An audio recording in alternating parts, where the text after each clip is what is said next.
Tired of dealing with annoying flies, fruit flies, and gnats in your home? The Zevo Flying Insect Trap is your ultimate solution. Don't wait.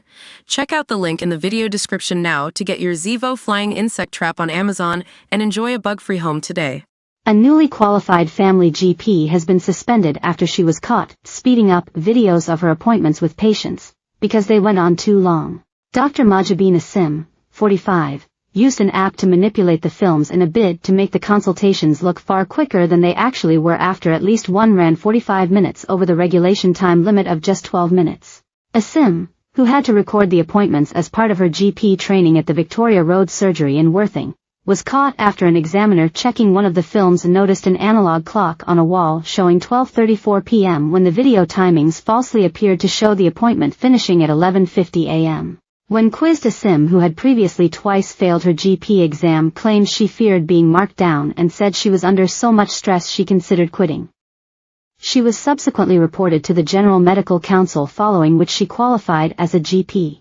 At the Medical Practitioners Tribunal Service, in Manchester, Asim, of Streatham, South London, was found guilty of serious professional misconduct and was banned from treating patients for 2 months. A panel had considered striking her off the medical register. Under the NHS guidance, the average GP appointment currently lasts less than 10 minutes, but the Royal College of GPs have called for them to be extended to 15 minutes to give patients more time to discuss their health issues. The hearing was told Asim, who studied medicine in Pakistan, moved to the UK in 2010 and worked in AE at the West Middlesex University Hospital in Isleworth, before starting her GP training at Worthing Hospital in West Sussex in 2018 and then being assigned to the Victoria Road Surgery in Worthing. As part of the program, she was required to submit 13 different recorded consultations with real patients covering various areas including acute and chronic conditions, reproductive health, child welfare, and mental health. Criteria stated the consultations should be recorded continuously and not edited, and the camera should not be turned off. It also said appointments were limited to 12 minutes, and if a consultation exceeded the time period, Asim would not achieve marks for anything occurring after that. Asim submitted her consultations in March 2023, but trouble began when the examiner approached a professor overseeing the program to raise concerns about the recording and timing of one of the videos. It emerged one of Dr. Asim's consultations showed the time on an analog clock on the wall behind a patient did not match with the timing of the video consultation.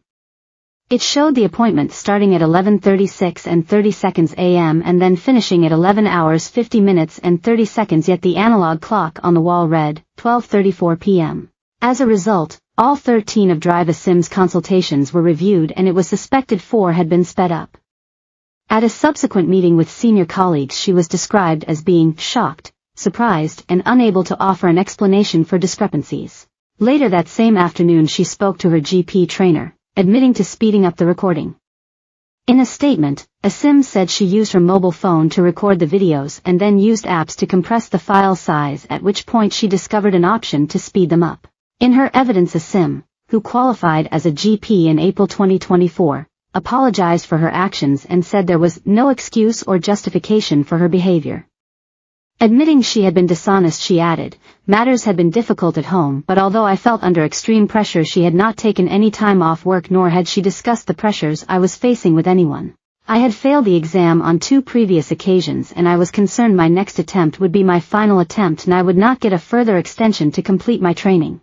I recorded all my consultations over a 2-month period, which felt like a continuous exam.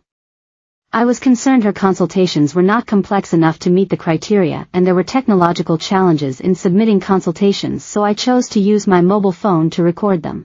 When asked about the process of uploading and speeding up the consultation videos, Asim said she did not think there was enough information within the 12-minute limit of the appointments to cover the mandatory criteria to pass the exam. She added, "During the compression of the videos I realized they could be sped up and I then panicked and chose